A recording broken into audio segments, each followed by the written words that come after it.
ഇന്ന് ഡിഫോക്കസ് തുടങ്ങുന്നു. മദ്യശാലകൾക്ക് അനുമതി നൽകുന്നതിന് തദ്ദേശ സ്ഥാപനങ്ങൾക്കുള്ള അധികാരമെടുത്തു കളയുന്ന ഓർഡിനൻസിനെതിരെ മദ്യവിരുദ്ധ പ്രവർത്തകരും സഭാ നേതൃത്വവും ഗവർണറെയും മുഖ്യമന്ത്രിയെയും കണ്ടു. സർക്കാരിന്റേത് കടുത്ത വഞ്ചനയാണെന്ന് ആർച്ച് ബിഷപ്പ് സൂസൈപാക്യം പ്രതികരിച്ചു. സർക്കാർ നടപടിക്കെതിരെ 8-ന് സെക്രട്ടേറിയറ്റിന് മുന്നിൽ നിരാഹാര സമരമിരിക്കാനും തീരുമാനമുണ്ട്. മദ്യശാലകൾ തുടങ്ങുന്നതിന് എക്സൈസ് വകുപ്പിന്റെ അനുമതി മാത്രം ആവശ്യമുള്ള രീതിയിൽ സർക്കാർ ഇറക്കിയ ഓർഡിനൻസിനെതിരെ ശക്തമായ പ്രതിഷേധത്തിലാണ് സഭാ നേതൃത്വവും മദ്യവിരുദ്ധ പ്രവർത്തകരും. ഓർഡിനൻസിൽ ഒപ്പിടരുതെന്നാവശ്യപ്പെട്ട് ഗവർണറെ കാണാൻ ഇവർ തീരുമാനിച്ചിരുന്നെങ്കിലും ഓർഡിനൻസിന് ഇന്നലെ വൈകിട്ടോടെ ഗവർണർ ഒപ്പിട്ടു. ഇതോടെ ഓർഡിനൻസിലുള്ള അതൃപ്തി ഗവർണറെ അറിയിക്കുകയായിരുന്നു. ഈ ഗവൺമെന്റ് ഒളിഞ്ഞും തെളിഞ്ഞും ഈ മദ്യ വ്യവസായത്തെ മദ്യലോബികളുമായിട്ട് കൂട്ടുചേർന്ന് പ്രോത്സാഹിപ്പിക്കുന്ന ഒരു പ്രതീതിയാണ് ഇപ്പോൾ ജനിപ്പിച്ചുകൊണ്ടിരിക്കുന്നത്. തുടർന്ന് മുഖ്യമന്ത്രിയുമായും സഭാ നേതൃത്വം കൂടിക്കാഴ്ച നടത്തി. നിലപാടിൽ നിന്ന് പിന്നോട്ടില്ലെങ്കിൽ സമരരംഗത്ത് ഇറങ്ങേണ്ടി വരുമെന്ന് ബിഷപ്പുമാർ മുന്നറിയിപ്പ് നൽകി. സർക്കാർ അവരുടേതായിട്ടുള്ള സ്ഥാപിത താല്പര്യങ്ങളോടുകൂടി മുന്നോട്ട് പോകുന്ന ഒരു സ്ഥിതിവിശേഷം കാണുകയാണെങ്കിൽ ഞങ്ങൾ സമര പരിപാടികൾ ആവിഷ്കരിക്കുക തന്നെ ചെയ്യും. സർക്കാർ നിലപാടിൽ പ്രതിഷേധിച്ച് ഈ മാസം 8-ന് മദ്യവിരുദ്ധ പ്രവർത്തകർ സെക്രട്ടേറിയറ്റിന് മുന്നിൽ നിരാഹാര സമരം നടത്തും. മദ്യ നിയമ ഭേദഗതി അനുവദിക്കില്ലെന്ന നിലപാട് പ്രതിപക്ഷ നേതാവ് രമേശ് ചെന്നിത്തലയും ആവർത്തിച്ചു. അതുകൊണ്ട് ഒരു കാരണവശാലും അത് അംഗീകരിക്കാൻ കഴിയില്ല. UDF ശക്തമായി തന്നെ അതിനെ നേരിടാനാണ് തീരുമാനിച്ചിട്ടുള്ളത്. ആലപ്പുഴ ബ്യൂറോയ്ക്കൊപ്പം മീഡിയ 1 തിരുവനന്തപുരം. മദ്യത്തിന്റെ പേരിൽ കേരളം വീണ്ടും സമരമുഖത്തേക്കോ? ഈ വിഷയം ചർച്ച ചെയ്യുമ്പോൾ M. നൌഷാദ് MLA കൊല്ലത്ത് നിന്ന് തത്സമയം ഈ ചർച്ചയിൽ പങ്കെടുക്കുന്നു. KCBC മദ്യവിരുദ്ധ സമിതിയുടെ ചാർലി പോൾ അദ്ദേഹം കൊച്ചിയിൽ നിന്ന് ചർച്ചയിൽ പങ്കെടുക്കാനുണ്ടാകും. മറ്റതിഥികളെ ടെലിഫോൺ ലൈനിലും പ്രതീക്ഷിക്കുന്നു. ആദ്യം ശ്രീ M. നൌഷാദ് MLA, ഈ സർക്കാരിന്റെ മദ്യനയം ജൂൺ 30-ന് പ്രഖ്യാപിക്കാനിരിക്കുകയാണ് സർക്കാർ. അതിന് മുന്നോടിയായി ഇപ്പോൾ ഈ പഞ്ചായത്തുകൾക്കുണ്ടായിരുന്ന അധികാരം, മദ്യഷാപ്പുകൾ അനുവദിക്കുന്നതുമായി ബന്ധപ്പെട്ടുണ്ടായിരുന്ന അധികാരം ഓർഡിനൻസിലൂടെ മരവിപ്പിക്കുകയും അത് സർക്കാരിൽ നിക്ഷിപ്തമാക്കുകയും ചെയ്യാനുള്ള എന്ത് സാഹചര്യമാണ് ഈ സർക്കാരിനുണ്ടായിരുന്നത്? അല്ല, നിലവിൽ പഞ്ചായത്തുകൾക്ക് കഴിഞ്ഞ UDF ഗവൺമെന്റാണ് അങ്ങനൊരു ഉത്തരവിൽ കൂടി പഞ്ചായത്തുകൾക്ക് അധികാരം കൊടുത്തിരുന്നത്. പക്ഷേ യാഥാർത്ഥ്യം എന്താണ്? അത് പ്രായോഗികമായി പഞ്ചായത്തുകൾക്ക് കൊടുത്തിരുന്നു എങ്കിൽ പോലും ഈ പഞ്ചായത്തുകൾക്ക് ഈ അധികാരം കൊടുത്ത അതേ UDF ഗവൺമെന്റ് തന്നെയാണ് കഴിഞ്ഞ പഞ്ചായത്തിന്റെ അനുമതി ഇല്ലാതെ തന്നെ 21 ബാറുകൾക്കും 89 ബിയർ വൈൻ പാർലറുകൾക്കും അനുമതി കൊടുത്തവരാണിവർ. പിന്നെ പഞ്ചായത്ത്, ഇത് ഗവൺമെന്റിന്റെ നയപരമായ പ്രശ്നമാണത്. അതില് പഞ്ചായത്തുകൾക്ക് കൊടുത്ത ഉത്തരവിൽ തന്നെ എന്താണ്, 1 മാസം കഴിഞ്ഞാൽ കോടതി പോയിട്ട് അത് അനുമതി ലഭിച്ചതായി കണക്കാക്കാം എന്ന ആ തരത്തിലാണ്. ഇപ്പൊ ഒരു പഞ്ചായത്ത് ഭരണസമിതിയും ഇതിന് ലൈസൻസ് നൽകാറില്ല. അവർ ലഭിക്കുന്ന അപേക്ഷകൾ അവിടെ വെച്ചുകൊണ്ടിരിക്കും. 1 മാസം കഴിയുമ്പോൾ അവർ കോടതി പോകും, അതിന് അനുമതി വാങ്ങിക്കും. ഈ ഒരു ആവശ്യമില്ലാത്തൊരു എക്സസൈസ് ആണത്. അതിന്റെ ആവശ്യകതയില്ല. മുമ്പും അങ്ങനെ ഇല്ലായിരുന്നല്ലോ. കഴിഞ്ഞ UDF ഗവൺമെന്റിന്റെ കാലത്ത് അത് അവരുടെ ചില നിശ്ചിത താല്പര്യങ്ങളുടെ പേരിലും ഈ നമുക്കറിയാമല്ലോ, ബാർക്കോഴയും മറ്റുമൊക്കെ നമ്മൾ ചർച്ച ചെയ്തിട്ടുള്ളതാണ്. ഇത് അത്ര വലിയൊരു ഇവിടെ ഒരു നമുക്ക് ചർച്ച ചെയ്യപ്പെടേണ്ട ഒരു ജീവിത പ്രശ്നമോ അത്ര വലിയൊരു ഗൗരവമുള്ള വിഷയമോ അല്ല അത്.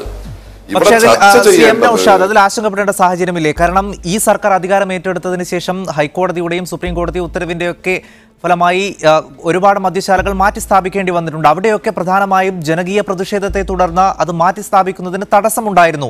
ആ തടസ്സം തദ്ദേശ സ്ഥാപനങ്ങളിൽ നിന്ന് അധികാരം എടുത്തു കളയുന്നതിലൂടെ പൂർണ്ണമായും സർക്കാരിലേക്ക് വരികയാണ്.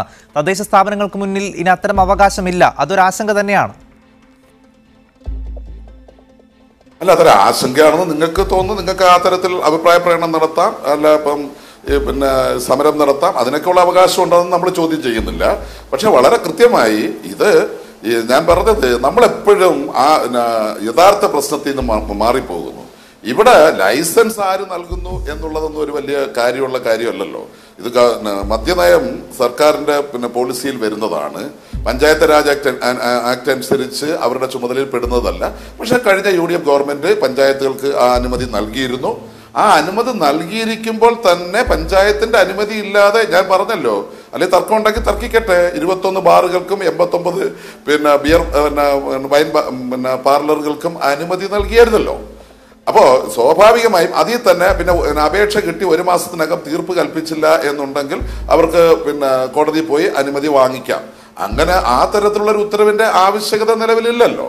അപ്പൊ അത് തന്നെയാണ് ഒരു ആവശ്യമില്ലാത്ത ഒരു എക്സസൈസ് ഒഴിവാക്കി എന്നുള്ളതിന് അതാണ് താങ്കളുടെ അഭിപ്രായം. ഞാൻ താങ്കളിലേക്ക് വരാം. മുൻ KPCC പ്രസിഡന്റ് VM സുധീരൻ ഇപ്പോൾ ടെലിഫോൺ ലൈനിലുണ്ട്. ശ്രീ VM സുധീരൻ, ശക്തമായ എതിർപ്പ് മറികടന്നുകൊണ്ടാണ് സർക്കാർ ഇത്തരം ഒരു തീരുമാനമെടുത്തത്. താങ്കൾ ഇന്നലെ ഗവർണർക്ക് കത്തയച്ചിരുന്നു ഇതിൽ ഒപ്പുവെക്കരുതെന്ന്. ഇന്ന് ക്രിസ്തീയ സഭകളൊക്കെ ഗവർണറെയും മുഖ്യമന്ത്രിയെയും ഒക്കെ കണ്ടിട്ടുണ്ട്. പക്ഷേ ആ തീരുമാനവുമായി സർക്കാർ മുന്നോട്ട് തന്നെ പോവുകയാണ്. എന്താണ് താങ്കളുടെ ഈ ഘട്ടത്തിലുള്ള പ്രതികരണം?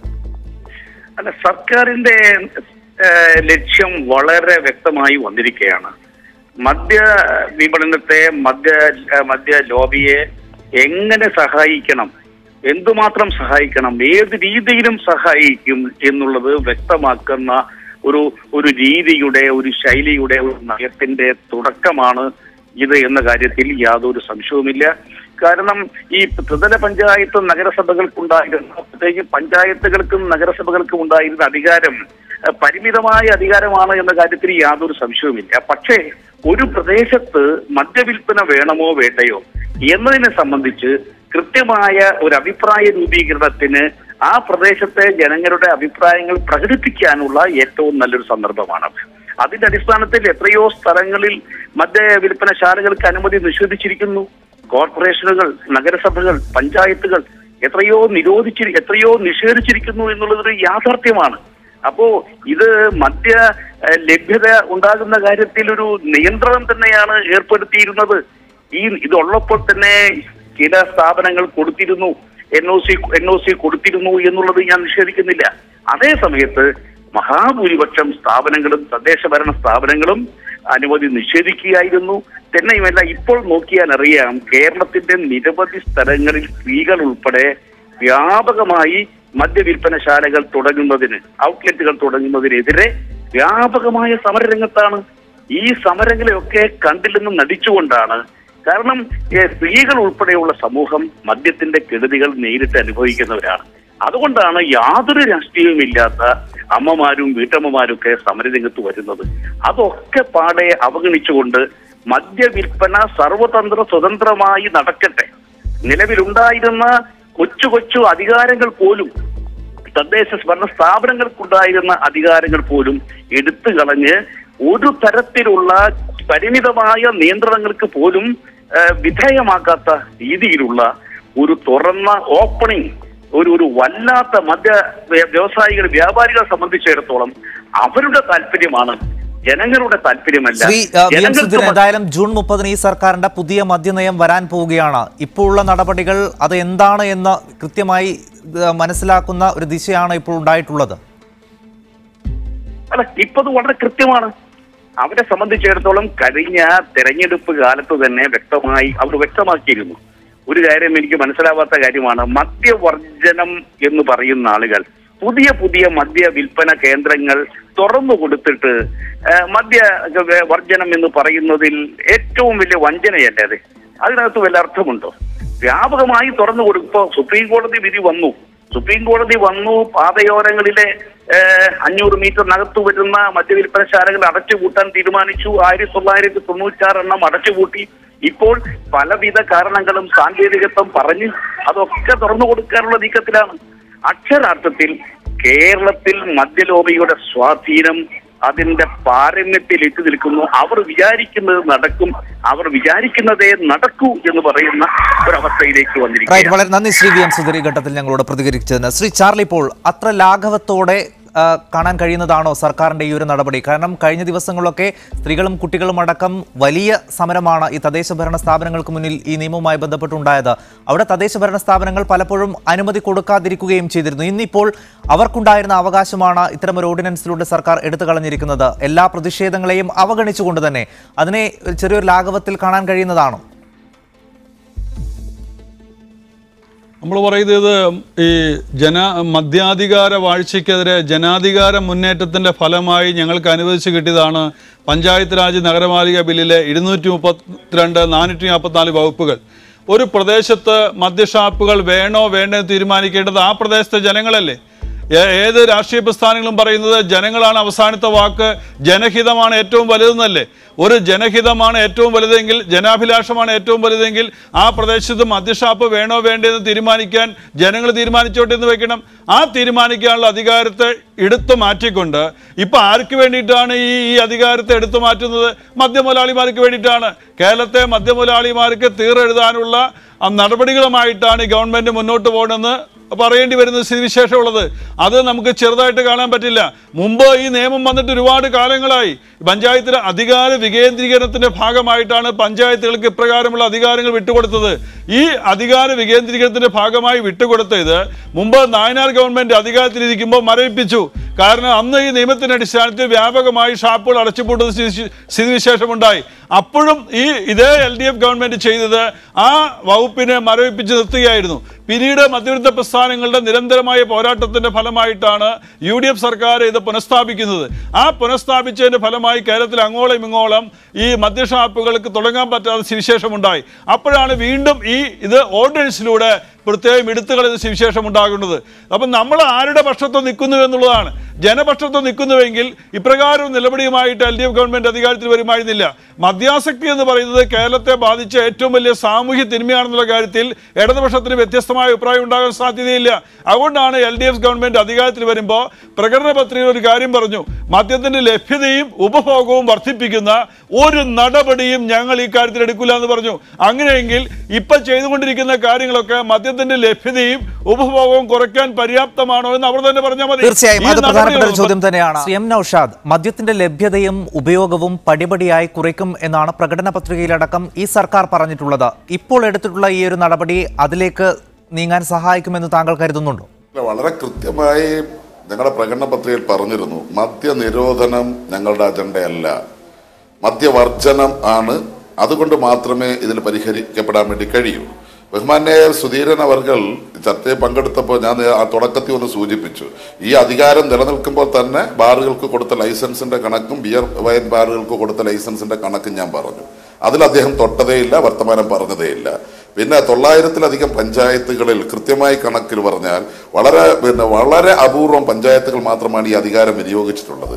എല്ലാവരും ചെയ്തിട്ടുള്ളത് നിലവിൽ അത് വാങ്ങിച്ചു വെച്ചിട്ട് തീരുമാനമെടുക്കാതെ വെച്ചുകൊണ്ടിരിക്കുന്ന പ്രവണതയാണ് കേരളത്തിൽ കണ്ടുകൊണ്ടിരിക്കുന്നത്. പക്ഷെ ഇപ്പോൾ ഞങ്ങൾ ഇതിനെല്ലാം മദ്യലോബിക്ക് വേണ്ടിയിട്ടാണ് എന്ന് പറയുമ്പോൾ ചർച്ച ചെയ്യപ്പെടാൻ പോകുന്ന, നമുക്ക് വന്നു കഴിഞ്ഞിട്ട് ചർച്ച ചെയ്യുന്ന ഒരു ശീലമാണല്ലോ പൊതുവേ നമുക്കുള്ളത്. പക്ഷേ ഇവിടെ മയക്കുമരുന്നിന്റെ ഉപയോഗം കൂടി വരുന്നതിനെ സംബന്ധിച്ചും കേരളത്തിൽ എല്ലാ മേഖലകളിൽ നിന്നും മയക്കുമരുന്നുകൾ പിടിക്കപ്പെടുന്നതിന്റെ കോടിക്കണക്കിന് രൂപയുടെ മയക്കുമരുന്ന് പിടിക്കപ്പെടുന്നു. അതിനെക്കുറിച്ച് എന്താ ചർച്ച ചെയ്യാത്ത? അതിനെക്കുറിച്ച് എന്താണ് ആരും അഭിപ്രായ പ്രകടനം നടത്താത്തത്? എങ്ങനെയാണ് ഇവര് ഈ പറയപ്പെടുന്നവർ മദ്യം നിരോധിക്കണം എന്ന് പറയപ്പെടുന്നവർ മയക്കുമരുന്നുകളുടെ വക്താക്കളാണ്, അവരുടെ പിണിയാടുകളാണ് എന്ന് ഞങ്ങൾ ആക്ഷേപിക്കുന്നില്ലല്ലോ. ഇത് ആ തരത്തിൽ പറഞ്ഞാൽ അങ്ങനെയും പറയേണ്ടി വരത്തില്ലേ? അതങ്ങ് മൂടി വെച്ചുകൊണ്ട് മയക്കുമരുന്ന് എന്ന് പറയുന്നത് മദ്യമാണോ മയക്കുമരുന്നാണോ ഏറ്റവും കൂടുതൽ അപകടകരം? നമുക്ക് ആ തരത്തിലേക്കാണ് ചർച്ച പോകേണ്ടത്. നാളെ മയക്കുമരുന്ന് മാഫിയയുടെ കൈകളിലേക്ക് കേരളത്തെ കൊടുക്കാൻ ഈ ഗവൺമെന്റിന് താല്പര്യമില്ല. അത് വളരെ കൃത്യമായി ഞങ്ങൾ പറഞ്ഞിട്ടുണ്ട്. തെരഞ്ഞെടുപ്പിന് മുമ്പ് തന്നെ അത് പറഞ്ഞിട്ടുള്ളതാണ്. ആ പിന്നെ ജനങ്ങളല്ലേ തീരുമാനിക്കുക. ജനങ്ങൾ തന്ന മാൻഡേറ്റ് അനുസരിച്ച് തന്നെയാണ് ഈ തെരഞ്ഞെടുപ്പ് സമയത്തും സുധീരൻ അദ്ദേഹം ഉന്നയിച്ച ആക്ഷേപം ഞങ്ങൾക്കെതിരായിട്ട് അവർ പ്രചരണായുധമാക്കിയതാണല്ലോ. ഈ മദ്യ ലോബിയുമായി ഞങ്ങൾ ചങ്ങാത്തം ഉണ്ടാക്കിയെന്ന് ആരാണ് ഉണ്ടാക്കിയതെന്നും അവരുമായിട്ടുള്ള ഇടപെടലുകൾ എന്തൊക്കെയായിരുന്നു എന്നുള്ളതും കഴിഞ്ഞ കാലങ്ങളിൽ നമ്മൾ കേൾക്കുകയും മറ്റും ചെയ്തിട്ടുള്ളതാണ്. നമ്മൾ ഒരുപാട് ചർച്ച ചെയ്തതാണ്. ഇവിടെ താങ്കൾ സൂചിപ്പിച്ചതുപോലെ മയക്കുമരുന്നും മദ്യവും ഒരുപോലെ വിപത്ത് തന്നെയാണ്. ഇവിടെ മയക്കുമരുന്നിന്റെ ഉപയോഗം കൂടുന്നുണ്ടെങ്കിൽ അതിനൊരു പ്രതിവിധിയല്ലല്ലോ ഇത്. മദ്യം കൊടുക്കുക എന്നുള്ളത് മയക്കുമരുന്നിനെ തടയാനുള്ള ഒരു പ്രതിവിധിയല്ലല്ലോ. രണ്ടിനെയും തടയുക എന്നുള്ളത് സർക്കാരിന്റെ ഉത്തരവാദിത്തമല്ലേ? അല്ല, അതിൽ സ്വാഭാവികമായിട്ടും നിലവിൽ മദ്യപിച്ചുകൊണ്ടിരിക്കുന്നവർക്ക്, അതാണ് ഞാൻ പറഞ്ഞത്, മദ്യവർജനത്തിൽ കൂടെ പറ്റൂ. ഒരൊറ്റ ദിവസം മദ്യം ലഭിക്കാതെ വന്നാൽ സ്വാഭാവികമായിട്ടും അവൻ മയക്കുമരുന്നിന് അടിമയാകും. അതൊക്കെ വസ്തുതയാണ്. മദ്യവർജനം എന്ന് പറഞ്ഞു കഴിഞ്ഞാൽ ഞാൻ പറഞ്ഞ ഇപ്പോൾ അതിന് വിമുക്തി എന്ന് പറഞ്ഞിട്ട് ഞങ്ങളൊരു ഈ ഗവൺമെന്റ് തന്നെ ഒരു പദ്ധതി തയ്യാറാക്കിയിട്ടുണ്ട്. അതിനെക്കുറിച്ച് ചർച്ച ചെയ്തില്ല. ശ്രീ അനുപമ IAS അതിന്റെ മിഷൻ ഡയറക്ടറാക്കിക്കൊണ്ട് ഈ പഴയ സാക്ഷരതാ യജ്ഞം പോലെ മദ്യവർജനത്തിനെതിരായിട്ടുള്ള ഒരു പദ്ധതി തയ്യാറാക്കി അത് പ്രാവർത്തികമാക്കാൻ പോവുകയാണ് ഈ ഗവൺമെന്റ്. ഈ ഗവൺമെന്റ് കാലാവധിക്കുള്ളിൽ തന്നെ കേരളത്തെ മദ്യ ആസക്തിയിൽ നിന്നും മദ്യാസക്തിയിൽ നിന്നും പുതുതലമുറയെ രക്ഷിക്കാനുള്ള കർമ്മ പദ്ധതിയാണ് ഞങ്ങൾ തയ്യാറാക്കിയിട്ടുള്ളത്. യാന്ത്രികമായിട്ടുള്ളതല്ല, കൃത്രിമമായിട്ടുള്ളതല്ല. വളരെ ദീർഘവീക്ഷണത്തോടു കൂടി മദ്യാസക്തിയിൽ നിന്നും ഈ ജനതയെ രക്ഷപ്പെടുത്തി എടുക്കുന്നതിനുള്ള ബോധപൂർവമായ പരിശ്രമമാണ് ഞങ്ങൾ നടത്തുന്നത്. ഞങ്ങൾ ഈ രംഗത്ത് മാത്രമല്ല, ഹരിത കേരളം, ഭക്ഷണത്തിന്റെ കാര്യത്തിൽ, ആരോഗ്യ മേഖലയിൽ ആർദ്രം, പിന്നെ പൊതുവിദ്യാഭ്യാസം സംരക്ഷിച്ച് അതുപോലെ തന്നെ ലൈഫ് പദ്ധതി, ഇതൊന്നും നമ്മൾ ചർച്ച ചെയ്യുന്നത്. തീർച്ചയായും ശ്രീ ചാർലി പോൾ, അത്തരത്തിൽ ചർച്ച ചെയ്യപ്പെടാതെ പോകുന്ന ഒരു സാഹചര്യമുണ്ടോ? ഇവിടെ ശ്രീ എം നൌഷാദ് സൂചിപ്പിക്കുന്നത് മദ്യത്തിന്റെ ഉപയോഗം കുറച്ചപ്പോൾ മയക്കുമരുന്നിന്റെയും ലഹരിയുടെ ഉപയോഗം അതിഭീമമായി കൂടിയിട്ടുണ്ട്. അത് കാണാതെ പോകുന്നുണ്ടോ? ഇത് ആരുടെ ബാധ്യതയാ? ഞാൻ പറഞ്ഞില്ലേ, ഇത് ഈ മദ്യത്തിന്റെയും മയക്കുമരുന്നിന്റെയും ഉപയോഗം കുറയ്ക്കാനുള്ള ബാധ്യത മദ്യവിരുദ്ധ പ്രസ്ഥാനങ്ങൾക്കല്ല, ഗവൺമെന്റിന്റെയാണ്. ഇവിടെ കഞ്ചാവ് കേരളത്തിൽ കൃഷിയില്ലല്ലോ, കഞ്ചാവ് അന്യ സംസ്ഥാനത്ത് നിന്ന് വരുന്നതല്ലേ. അത് പിടിക്കാനും നിരോധിക്കാനും നിരോധിച്ചിട്ടുള്ള വസ്തു തന്നെയാണ് മയക്കുമരുന്നുകൾ. മയക്കുമരുന്ന് ഓൾറെഡി നിരോധിച്ചിട്ടുള്ള വസ്തുവാണ്. എന്നിട്ട് അതിവിടെ സംലഭ്യമാകുന്നുവെങ്കിൽ അത് സർക്കാരിന്റെ ഉത്തരവാദിത്വത്തിലുള്ള കഴിവുകേടായിട്ട് നമ്മൾ കാണേണ്ടി വരും. ഇതൊക്കെ അന്യ സംസ്ഥാനങ്ങളിൽ നിന്ന് മറ്റൊന്ന് ഇവിടെ എത്തിച്ചേരുന്നതല്ലേ. അത് നിയന്ത്രിക്കാനുള്ള ഉത്തരവാദിത്വം എക്സൈസ് ഡിപ്പാർട്ട്മെന്റ്, പോലീസ് ഡിപ്പാർട്ട്മെന്റ് ആണ്. അതിന് പകരം അവർ പറഞ്ഞുകൊണ്ടിരിക്കുന്നത് മദ്യമില്ലാത്തതുകൊണ്ട് മാത്രം ലഹരി മരുന്ന് കൂടി, അതുകൊണ്ട് ഈ ലഹരി ഉപയോഗിക്കുന്നവർക്കൊക്കെ മദ്യം കൊടുത്തത് പരിഹരിക്കാന്ന് പറഞ്ഞത് രണ്ടും ഒരുപോലെ തന്നെ അപകടമാണ്. ആ അപകടത്തെ എന്തുകൊണ്ട് നോക്കി കാണുന്നില്ല? അല്ല, തീർച്ചയായിട്ടും പിടിക്കപ്പെടുന്നതിന് ഇല്ലെന്ന് പറയുന്നില്ല. പക്ഷെ അത് വച്ചുകൊണ്ട് മദ്യമാണ് അതിനൊരു പോംവഴി എന്ന് പറയുന്നത് നമുക്ക് യോജിക്കാൻ കഴിയില്ല. മദ്യം അതിനൊരു പോംവഴിയല്ല, രണ്ടിനെയും പരിഹരിക്കാനുള്ള മാർഗമാണ് നമ്മൾ അവലംബിക്കേണ്ടത്. ആ മാർഗവുമായി നമ്മൾ മുന്നോട്ട് പോകണം. അതിന് പോംവഴിയാണ്, മയക്കുമരുന്നിൽ നിന്ന് മോചനം നേടാനുള്ള പോംവഴിയാണ് മദ്യം എന്നല്ല പറഞ്ഞത്. വളരെ കൃത്യമായിട്ടല്ലേ പറഞ്ഞത്. നിലവിൽ മദ്യം ലഭിച്ചുകൊണ്ടിരിക്കുന്നവർക്ക് ഒരു പെട്ടെന്നൊരു സുപ്രഭാതത്തിൽ ഇല്ലാതായാൽ അവർ മറ്റൊന്നിലേക്ക് പോകും. അതൊരു വസ്തുതയല്ലേ. അവർക്ക് പിന്നെ എത്രയോ അസുഖത്തിലേക്ക് തന്നെ പോകുന്നു. അത് നമ്മൾ കണ്ടുകൊണ്ടിരിക്കുന്നതല്ലേ. ആ യാഥാർത്ഥ്യം മനസ്സിലാക്കുക. അതുകൊണ്ടാണ് പുതുതലമുറ ഇതിലേക്ക് വരാത്ത തരത്തിൽ അവരെ സംരക്ഷിച്ച് നിർത്തി, അങ്ങനെയാണ് ദീർഘവീക്ഷണത്തോടു കൂടി മദ്യത്തിന്റെയും മയക്കുമരുന്നിന്റെയും ഉപയോഗത്തിൽ നിന്നും ശ്രീ എം നൌഷാദ്, ഇത് നിങ്ങൾ കുറെ കാലമായി പറഞ്ഞുകൊണ്ടിരിക്കുന്നതാണ്. ഘട്ടം ഘട്ടമായി മദ്യത്തിന്റെ ഉപയോഗം കുറയ്ക്കുമെന്നുള്ളത്. കഴിഞ്ഞ സർക്കാരിന്റെ മദ്യനയം തീർത്തും അപര്യാപ്തമാണെന്നും അശാസ്ത്രീയമാണെന്നും നിങ്ങൾ പറഞ്ഞു. കഴിഞ്ഞ ഒരു വർഷത്തിനുള്ളിൽ അത് തിരുത്താനുള്ള എന്ത് നടപടികൾ സ്വീകരിച്ചു? ഘട്ടം ഘട്ടമായി മദ്യം കുറയ്ക്കാനുള്ള എന്ത് നടപടി ഈ സർക്കാർ സ്വീകരിച്ചു? അല്ല സുഹൃത്തെ, ഞങ്ങള് പുതുതായിട്ട് ഒരു ബാറും അനുവദിച്ചിട്ടില്ല. അത് മനസ്സിലാക്കണം. പുതുതായിട്ട് ഒരു ബാറും നിലവിൽ അനുവദിച്ചിട്ടില്ല. നിങ്ങളിവിടെ പിന്നെ അങ്ങനാണെങ്കിൽ ചാരായം നിരോധിച്ചു. അതിനു മുമ്പ് ഈ വിദേശ മദ്യങ്ങൾ എന്ന്, ഇന്ത്യൻ നിർമ്മിത വിദേശ മദ്യങ്ങൾ എന്ന് പറയുന്ന സാധനം കേരളത്തിൽ സുലഭമായിരുന്നോ? കേരളത്തിൽ അങ്ങനെ ഒരു ഏർപ്പാടേ ഉണ്ടായിരുന്നില്ല. ആ ചാരായം നിരോധിക്കുക. ചാരായം ഉണ്ടായിരുന്ന സമയത്ത് ആ ചാരായ ഷാപ്പുകളിൽ അത്യാവശ്യം നമ്മുടെ നാട്ടുകാർ പറയുന്ന കണക്ക് തലയും മുണ്ടിട്ടോണ്ടേ ആൾക്കാർ അങ്ങോട്ട് കയറത്തുള്ളായിരുന്നു.